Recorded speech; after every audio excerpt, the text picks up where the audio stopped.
Hello friends, मेरे YouTube channel English पे में आप सभी का स्वागत है। तो चलिए देखते हैं आज की स्टोरी, जिसका टाइटल है कॉमन सेंस। तो कॉमन सेंस का मतलब होता है सामान्य बुद्धि, यानी कि अपना ज्ञान। जो ऑन द स्पॉट जो भी हम डिसीजन लेते हैं तो उस समय हम अपना कॉमन सेंस का यूज करते हैं, तो उसे कॉमन सेंस बोलते हैं। तो चलिए देखते हैं क्यों ऐसा टाइटल दिया गया है कॉमन सेंस। शुरू करते हैं story. The sons of 4 Brahmins were sent. The sons यानी कि बेटे, ऑफ 4 ब्राह्मण्स यानी कि 4 ब्राह्मण के बेटे। यहाँ पे ब्राह्मण्स लिखा हुआ है लेकिन इसे ब्राह्मण पढ़ेंगे। ब्राह्मण्स यानी ब्राह्मणों के 4 बेटे। वर सेंट यानी कि भेजे गए। तो ये सेंटेंस हो गई पास्ट इंडिफिनिट की पैसिव वॉइस की। तो वो जो ब्राह्मण के 4 बेटे थे उन्हें भेजा गया टू अ गुरुकुल, यानी कि कहाँ भेजा गया, तो एक गुरुकुल भेजा गया। और टू यहाँ पे प्रीपोजिशन हो गया, to a gurukul to get educated. इसका मतलब हो गया कि शिक्षा प्राप्त करने के लिए। गुरुकुल यानी कि एक तरह का विद्यालय ही पहले हुआ करता था गुरुकुल, जिसमें शिष्य पढ़ते थे, गुरु पढ़ाया करते थे। अब जिसे हम स्कूल बोलते हैं, पहले गुरुकुल ही हुआ करता था। तो गुरुकुल भेजे गए गेट एडुकेटेड यानी कि शिक्षा प्राप्त करने के लिए। दे बिकेम गुड फ्रेंड्स, वे बने गुड फ्रेंड्स यानी कि वे अच्छे दोस्त बन गए। कौन? 4 जो ब्राह्मण के बेटे थे वो अच्छे दोस्त बन गए। तो बिकम की सेकेंड फॉर्म बिकेम हो गई, बिकम, बिकेम, बिकम। और दे प्रोनाउन यूज किया गया वो 4 ब्राह्मण के बेटों के लिए। तो एक से ज़्यादा है इसलिए दे प्रोनाउन का यूज किया गया है। Studied hard and were soon ready to go out into the world. Studied hard का मतलब होगा कि उन्होंने पढ़ाई में बहुत मेहनत की, कड़ी मेहनत की। एंड और वर सून यानी कि जल्द ही, रेडी यानी कि जल्द ही तैयार हो गए। टू गो यानी कि जाने के लिए, आउट यानी कि बाहर, इनटू द वर्ल्ड यानी कि दुनिया में, इनटू प्रीपोजिशन हो गया। तो वो जल्द ही कड़ी मेहनत किए और पढ़ाई में कड़ी मेहनत किए और बाहर जाने के लिए वो तैयार हो गए। टू अर्न यानी कि कमाने के लिए, देयर लिविंग यानी कि अपनी जीविका कमाने के लिए। तो अपनी जीविका का मतलब हो गया कि अपना जीवन चलाने के लिए, अपनी रोजी रोटी कमाने के लिए। टू अर्न, तो यहाँ पे टू प्रीपोजिशन नहीं है, ये यहाँ पे ये इन्फिनिटिव मार्कर हो गया। टू के साथ वर्ब की बेस्ट फॉर्म। टू अर्न यानी कि कमाने के लिए, देयर लिविंग यानी अपनी जीविका। 3 ऑफ देम का मतलब हो गया कि उनमें से 3 हैड बिकम वेरी नॉलेजेबल, यानी कि उनमें से 3 हैड बिकम यानी कि बन गए थे। तो ये सेंटेंस हो गई पास्ट परफेक्ट की, जिसमें हम हैड हेल्पिंग वर्ब का यूज करते हैं और वर्ब की थर्ड फॉर्म का। तो बिकम की थर्ड फॉर्म बिकम हो गई, बिकम, बिकेम, बिकम होती है। तो 3 ऑफ देम उनमें से 3 हैड बिकम यानी कि बन गए थे। वेरी नॉलेजेबल यानी कि बहुत ही नॉलेजेबल का मतलब हो गया कि जानकार, यानी कि वो बहुत ही जानकार हो गए थे, चारों में से 3। अबाउट का मतलब हो गया के बारे में। द शास्त्राज का मतलब यानी हो गया शास्त्र। एंड स्क्रिप्चर्स, तो स्क्रिप्चर्स का मतलब हो गया धर्म ग्रंथों। तो शास्त्रों और धर्म ग्रंथों में वो क्या हो गए थे, बहुत जानकार हो गए थे। 4 में से 3 की बात हो रही है। बट लेकिन द फोर्थ वन का मतलब हो गया कि चौथा वाला, लेकिन चौथा वाला वाज डिफरेंट, यानी जो चौथा वाला थे वो डिफरेंट थे, यानी कि वो अलग थे। He had a lot of common sense, he had यानी कि उसके पास था, अ लॉट ऑफ यानी कि बहुत ज़्यादा, कॉमन सेंस यानी कि सामान्य बुद्धि यानी अपना ज्ञान। यानी कि जो चौथा वाला था उसके पास क्या था, बहुत ही अपना ज्ञान था, कॉमन सेंस था। बट लेकिन, और ही उसके लिए यूज किया गया जो एक अलग है। तीनों में से तीन को तो बहुत ज्ञान है शास्त्रों के बारे में, धर्म ग्रंथों के बारे में, लेकिन जो एक है वो उसके पास बहुत सारा कॉमन सेंस था यानी सामान्य बुद्धि। बट लेकिन, नॉट यानी नहीं, मच बुक इज नॉलेज, इसका मतलब हो गया मच का मतलब हो गया बहुत ज़्यादा, बुक इज नॉलेज का मतलब हो गया किताबी ज्ञान, इसका मतलब हो गया किताबी ज्ञान, लेकिन उसके पास बहुत ज़्यादा किताबी ज्ञान नहीं था। दे डिसाइडेड, उन्होंने तय किया, डैट कि they must impress a wealthy patron, तो उन्होंने डिसाइड किया, तो एक से ज़्यादा थे, 4 थे, इसलिए दे प्रोनाउन का यूज किया गया है।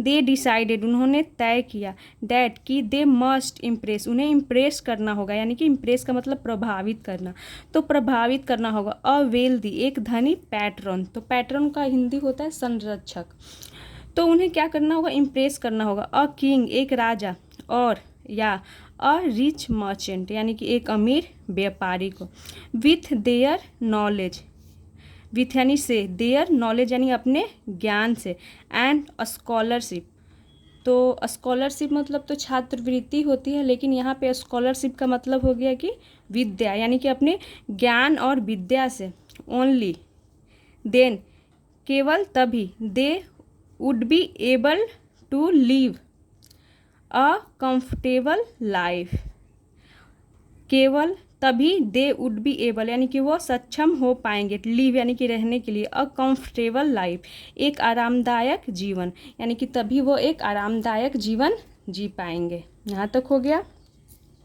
सो इसीलिए दे वेंट ऑफ, यानी कि वे चले गए, east words, went of phrasal verb हो गया, जिसका मतलब होगा कि वो चले गए, वहाँ से अलग हो गए, चले गए वहाँ से। ईस्ट वर्ड्स, कहाँ चले गए, तो ईस्ट वर्ड्स का मतलब हो गया कि पूर्व की ओर, पूर्व दिशा की ओर, ईस्ट मतलब पूर्व।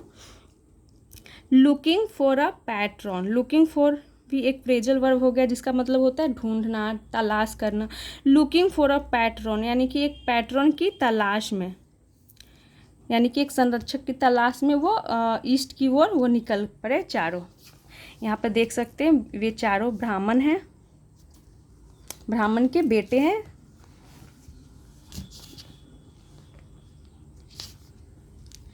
As they were walking along, as जैसे, जब, यहाँ पे एज का मतलब हो गया जब, दे वर वॉकिंग वे जा रहे थे, पास्ट कंटिन्यूअस, अलॉन्ग यानी कि जब वे साथ साथ जा रहे थे। वन ब्राह्मण यानी कि एक ब्राह्मण सेड, एक ब्राह्मण ने कहा, यू नो तुम जानते हो, फ्रेंड्स दोस्तों, 3 ऑफ अस यानी कि हम में से 3, हैव वर्कड वेरी हार्ड यानी कि जो हम में से 3 हैं, वर्कड वेरी हार्ड यानी कि कड़ी मेहनत की है, and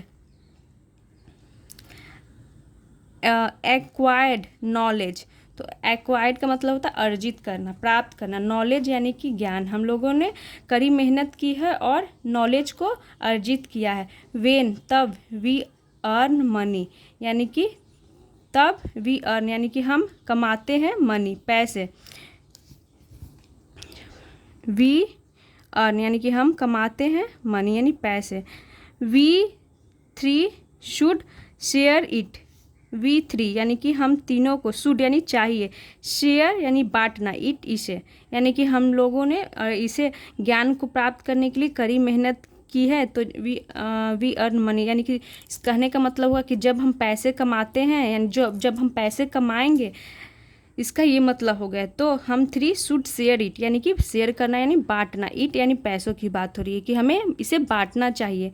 this fellow he said pointing to the 4th friend, this fellow यानी कि यह आदमी, ही सेड उसने कहा, Poynting to the 4th friend यानी कि पॉइंटिंग का मतलब इशारा करते हुए, टू द 4th फ्रेंड यानी चौथे फ्रेंड की तरफ इशारा करते हुए उसने कहा कि यह आदमी, इशारा करते हुए ऐसा बताता है।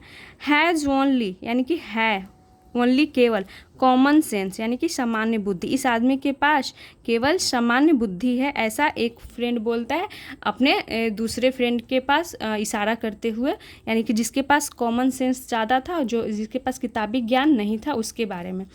Of what use is his common sense, of what use यानी कि इसका मतलब हुआ किस काम का, इज है, हिज कॉमन सेंस उसका सामान्य बुद्धि किस काम का है। सो इसीलिए he does not deserve a share in our earnings, he does not deserve यानी कि वह डिजर्व नहीं करता, उसका अधिकार नहीं है, डिजर्व का मतलब अधिकार, अ शेयर यानी कि एक भाग पे, इन आवर अर्निंग यानी कि हमारी, आवर अर्निंग का मतलब हो गया हमारी कमाई में, यानी कि उसका एक हिस्सा नहीं है हमारी कमाई में, ऐसा एक बोलता है। आई अग्री, मैं सहमत हूँ। सेड द सेकेंड ब्राह्मण, यानी जो दूसरा सेकेंड ब्राह्मण था उसने कहा। बट लेकिन द थर्ड वन, लेकिन तीसरा वाला, थर्ड वन का मतलब हो गया तीसरा वाला, डिसअग्रीड यानी कि वो असहमत था। सेइंग यानी कहते हुए, come on fellows, come on का मतलब हो गया चलो दोस्तों, फेलोज यानी चलो दोस्तों, ऐसा कहते हुए वो डिसअग्री था। कम ऑन फेलोज, चलो दोस्तों। ही इज़ आवर फ्रेंड, तो यहाँ पे ही इज का कॉन्ट्रैक्शन है, इसका मतलब होगा ही इज आवर फ्रेंड, वह हमारा दोस्त है। आई थिंक, मुझे लगता है। He should stay with us, he should उसे चाहिए, स्टे यानी रहना, विथ अस यानी कि हमारे साथ, उसे हमारे साथ रहना चाहिए। And we should share, we should share यानी कि हमें, शुड यानी चाहिए, शेयर यानी बांटना चाहिए। वाट एवर, वाट एवर का मतलब हो गया जो कुछ भी। वी हैव, तो इसका मतलब होता है, एक तो बोलता है कि इसे हम जो कमाएंगे उसमें से शेयर नहीं करेंगे, तो दूसरा फ्रेंड बोलता है कि ठीक है ठीक है, लेकिन जो तीसरा वाला होता है वो बोलता है कि नहीं, वो सहमत नहीं होता, बोलता है कि वो भी तो हमारा दोस्त है, तो हमें शेयर करना चाहिए, बांटना चाहिए जो कुछ भी हमारे पास है। यहाँ तक हो गया। आफ्टर सम आर्ग्यूमेंट यानी कि कुछ बहस के बाद, दे अग्रीड यानी कि वे मान गए, यानी कि वे सभी ठीक है मान गए, कुछ बहस हुआ उसके बाद वे मान गए। टू टेक हिम यानी कि उन्हें लेने के लिए, अलॉन्ग यानी कि अपने साथ लेने के लिए वो मान गए कि ठीक है मतलब हम शेयर करेंगे, वो मान गए। As they were walking through a forest, as जब, तो एज के बहुत सारे यूज होते हैं, कहीं पे एज का मतलब हो गया के रूप में, जैसे, क्योंकि बहुत सारे यूज होते हैं एज के, तो यहाँ पे एज का मतलब हो गया as they were walking through a forest, जब, यहाँ पे एज का मतलब हो गया जब, दे वर यानी कि वे जा रहे थे, दे वर वॉकिंग यानी जा रहे थे, तो वॉकिंग का यूज किया गया है क्योंकि ये दिखा रहा है कि वो चल के पैदल जा रहे थे।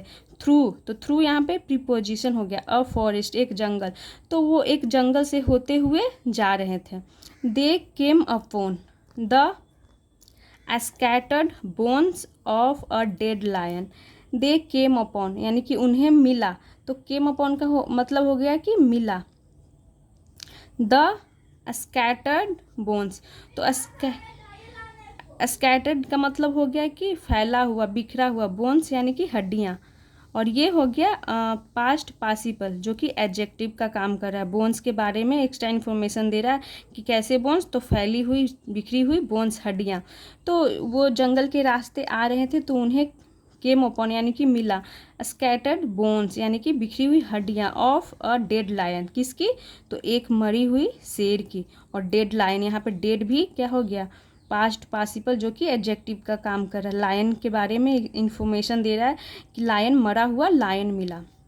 द थ्री ब्रिलियंट स्कॉलर्स यानी कि तीन, ब्रिलियंट का मतलब हो गया कि ब्रिलियंट का मतलब हो गया कि प्रतिभाशाली, मेधावी बोल सकते हैं, और स्कॉलर्स यानी विद्वान।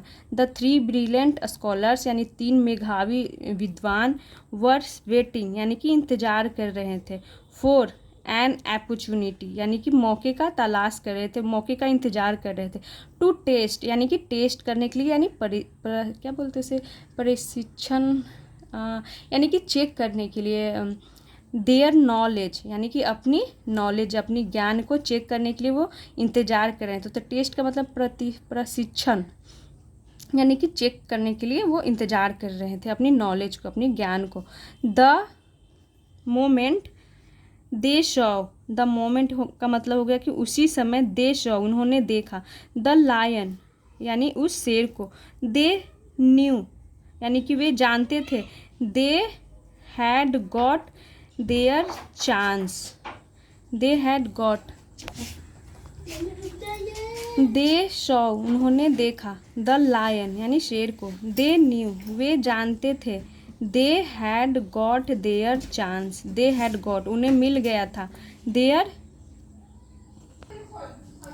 दे had got their chance, they had got का मतलब हो गया कि उन्हें मिल गया था, देयर चांस यानी कि उन्हें अपना मौका मिल गया था, चांस यानी कि मौका, जो तलाश कर रहे थे कि मुझे अपना चेक करने के लिए उन्हें कोई मौका मिले, अपॉर्चुनिटी, तो उन्हें वो मौका मिल गया था। यहाँ तक हो गया।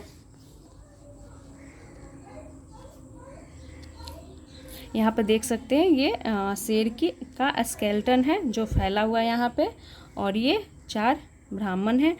द फर्स्ट ब्राह्मण यानी कि पहला ब्राह्मण स्टूडेंट यानी कि छात्र सेड कहा, लुक देखो, आई नो मैं जानता हूँ, द चैंट्स यानी कि उन मंत्रों को, डैट जो, कैन मेक यानी कि जो कर सकता है, make this scattered skeleton whole again, यानी वो क्या बोलता है कि लुक देखो, आई नो मैं जानता हूँ, द चैंट्स यानी उन मंत्रों को, डैट जो, कैन यानी कि सकता है, मेक का मतलब यहाँ पे हो गया कि मेक बना सकता है, ठीक कर सकता है, दिस स्कैटर्ड स्केल्टन यानी कि यह बिखरी हुई, स्केल्टन का मतलब है कंकाल, इस कंकाल को होल यानी कि पूरा, अगेन यानी फिर से। तो इसका कहने का मतलब ये हुआ कि मैं इस जो कंकाल है शेर का उसे होल यानी पूरा फिर से ठीक कर सकता हूँ। यहाँ तक हो गया।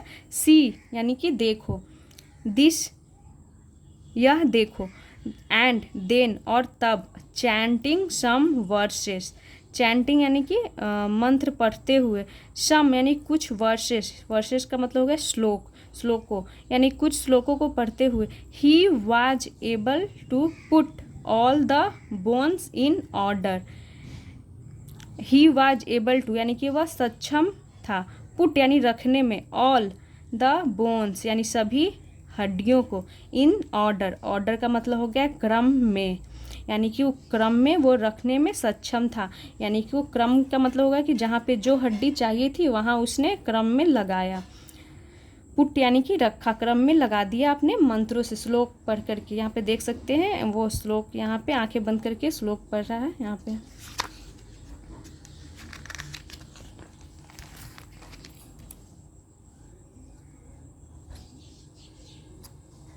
द सेकेंड स्कॉलर सेड, जो दूसरा वाले स्कॉलर जो था सेड कहा, डैट वाज गुड यानी कि वह अच्छा था, नाउ अब, आई विल पुट यानी कि मैं रखूँगा, फ्लेश का मतलब हो गया मांस, एंड ब्लड यानी कि मांस और खून, ऑन दिस स्केल्टन यानी कि इस कंकाल पर, यानी कहने का मतलब हुआ कि अब मैं वो ये पहला तो अपना काम कर लिया, अब दूसरा बोला कि मैं क्या करूँगा, मैं मांस और खून चढ़ाऊँगा ऑन दिस स्केल्टन इस कंकाल पर, and he proceeded to do just that, he proceeded यानी कि उसने किया, टू डू प्रोसीडेड यानी जारी रखा, टू डू यानी कि करना, जस्ट डैट यानी कि बिल्कुल वैसा ही, तो इसका मतलब होगा कि उसने वैसा ही, जस्ट डैट वैसा ही किया।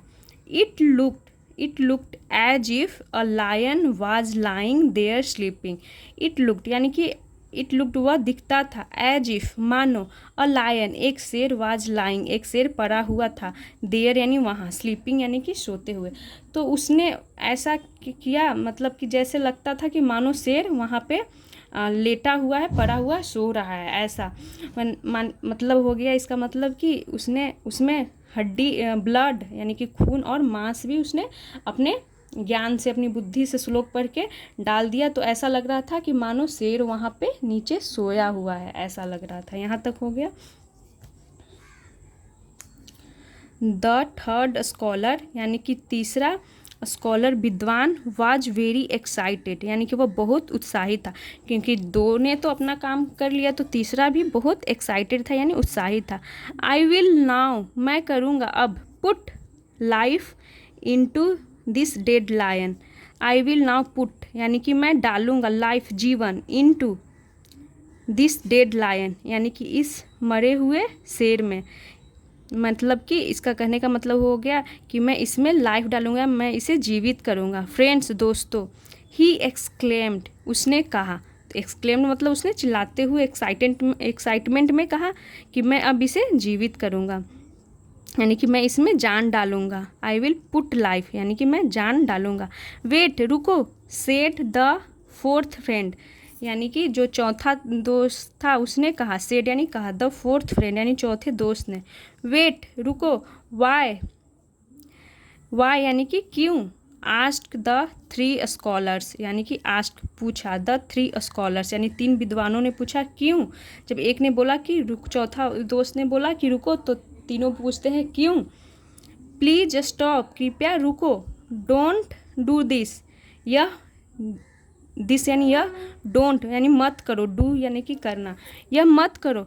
इफ़ द लायन, यदि शेर, comes to life, comes to life का मतलब हो गया कि जीवित। इफ़ द लायन, यदि शेर, कम्स टू लाइफ यानी जीवित होता है, ही विल अटैक अस, वह हम पर, अटैक यानी हमला, अस यानी हम पर करेगा, विल यानी करेगा, वह हम पर हमला करेगा।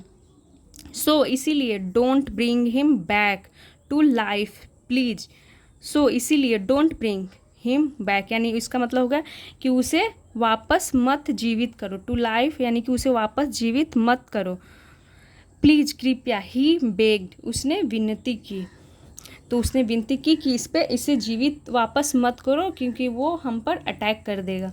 सिल्ली फेलो, मूर्ख, दोस्त, मित्र, just because you are not a learned man, just because का मतलब हो गया सिर्फ इसीलिए कि यू आर नॉट तुम नहीं हो, अ लर्नड मैन यानी तुम एक विद्वान नहीं हो, पढ़े लिखे नहीं हो, इसीलिए, सिर्फ इसीलिए। यू डू नॉट वांट यानी कि इसका मतलब है तुम नहीं चाहते हो, us to show out intelligence यानी इसका मतलब हो गया कि यू डू नॉट वांट तुम नहीं चाहते हो कि हम, टू शो आउट यानी कि हम दिखाएं, इंटेलिजेंस यानी कि अपनी बुद्धिमत्ता को दिखाएं, अपनी बुद्धिमानी को दिखाएं, तुम नहीं चाहते हो क्योंकि तुम लर्नड मैन नहीं हो, तुम विद्वान नहीं हो, पढ़े लिखे नहीं हो, बस इसीलिए तुम चाहते हो कि हम अपना जो बुद्धिमत्ता है उसे नहीं दिखाएं, ऐसा उन लोगों ने कहा। कीप क्वाइट, चुप रहो। Scolded the three knowledgeable friends, scolded यानी कि डांटा, द थ्री यानी कि तीन, नॉलेजेबल फ्रेंड्स यानी कि नॉलेजेबल का मतलब हो गया कि जानकार, तीन जानकार दोस्तों ने डांटा उसे, फोर्थ फ्रेंड को जिसके पास कॉमन सेंस था उन्हें डांटा। द फोर्थ वन यानी चौथा वाला, न्यू यानी जानता था, इट वाज नो यूज यानी कि कोई फ़ायदा नहीं है, ट्राइंग टू एक्सप्लेन यानी कि एक्सप्लेन करने की, समझाने का कोई भी फ़ायदा नहीं है। सो इसीलिए ही क्विकली उसने तुरंत, scrambled up a tree, scrambled up यानी कि चढ़ गया, अ ट्री एक पेड़ पे चढ़ गया, वो समझ गया कि अब समझाने का कोई फ़ायदा नहीं है तो वो पेड़ पे खुद चढ़ जाता है। वाइल द स्कॉलर्स बेगन टू चैंट, वाइल यानी जब, द स्कॉलर्स यानी कि वे विद्वान, बेगन का मतलब हो गया बेगन टू चैंट यानी कि बेगन शुरू किया, टू चैंट यानी कि मंत्र को पढ़ने लगा, तो बेगन के बगल में देख सकते हैं यहाँ पे इन्फिनिटी का यूज किया गया है और कहीं कहीं पे बेगन के साथ में आपको जेरंड दिखेगा, बट यहाँ इन्फिनिटी का यूज किया गया है। बेगन टू चैंट यानी कि वह मंत्र पढ़ने लगा, द वर्सेस यानी कि श्लोकों को, उन श्लोकों को। The lion stared, the lion stared इसका मतलब हो गया कि जो शेर था वो हिला यानी कि उसमें हलचल हुआ, एंड केम टू लाइफ का मतलब होगा कि जीवित हो गया, तो शेर में हलचल हुआ और शेर जीवित हो गया। ही सॉ उसने देखा, इन यहाँ ही सॉ से यहाँ सॉ थ्री विक्टिम्स यानी कि तीन विक्टिम्स का मतलब हो गया तीन शिकारों को, राइट यानी ठीक, इन फ्रंट ऑफ हिम यानी कि इन फ्रंट ऑफ का मतलब हो गया कि सामने, हिम यानी कि अपने सामने यानी कि शेर के सामने, उसने देखा तीन विक्टिम्स को अपने सामने यानी तीन शिकार को अपने सामने, तो शेर के लिए तो वो तीनों शिकार ही थे। And sprang at them, sprang यानी कि उछला, झपट पड़ा, एट देम यानी कि उन पे वो झपटा। इन अ मोमेंट यानी कि एक पल में, इट वाज ऑल ओवर यानी कि सारा कुछ खत्म हो गया, यानी कि वो जो लायन था वो खा गया होगा तीनों को। Common sense had saved one यानी जो कॉमन सेंस था, सामान्य बुद्धि, हैड सेव्ड यानी कि सेव्ड कर दिया था, बचा दिया था, वन एक को। वेन जबकि all scholarship couldn't save the others, जबकि ऑल यानी कि सभी, स्कॉलरशिप यानी कि सभी विद्या, कुडंट सेव यानी कि सेव नहीं कर सका, नहीं बचा पाया, कुड नॉट का कॉन्ट्रैक्शन है कुडंट, सेव यानी कि बचाना, द अदर्स यानी दूसरे को, अन्य को, यानी तीनों को। तो जो कॉमन सेंस था उसने तो एक को बचा दिया, लेकिन जो पूरी जो ऑल स्कॉलरशिप यानी जो विद्या थी, पूरी विद्या, वह नहीं बचा पाई अदर्स, यानी कि उन तीनों की बात हो रही है, उन तीनों को नहीं बचा पाई। तो यहाँ पर कहने का ये मतलब हो गया कि जो कॉमन सेंस था तो वो तो बच गया, लेकिन जो जिसके पास किताबी ज्ञान बहुत ज़्यादा था तीनों के पास, वो नहीं बच पाए, क्योंकि उन्होंने अपना कॉमन सेंस ही यूज नहीं किया। क्योंकि उन्हें तो बस टेस्ट करना था, दिखाना था कि हमारे पास ये है नॉलेज, वो है नॉलेज। ठीक है, किताबी ज्ञान होना भी बहुत ज़रूरी है, लेकिन साथ में कॉमन सेंस का भी होना बहुत ज़रूरी है। तो क्योंकि कहीं पर भी ऑन द स्पॉट हमें अपने कॉमन सेंस का ही यूज करना पड़ता है, अपने कॉमन सेंस से ही कोई डिसीजन लेना पड़ता है। तो ये थी स्टोरी कॉमन सेंस की। आई होप आप लोगों को अच्छा लगा हो। तो ऐसे ही और वीडियोस देखने के लिए मेरे चैनल को सब्सक्राइब करें। अगर वीडियो आपको अच्छा लगा हो तो वीडियो को लाइक करें। Thanks for watching.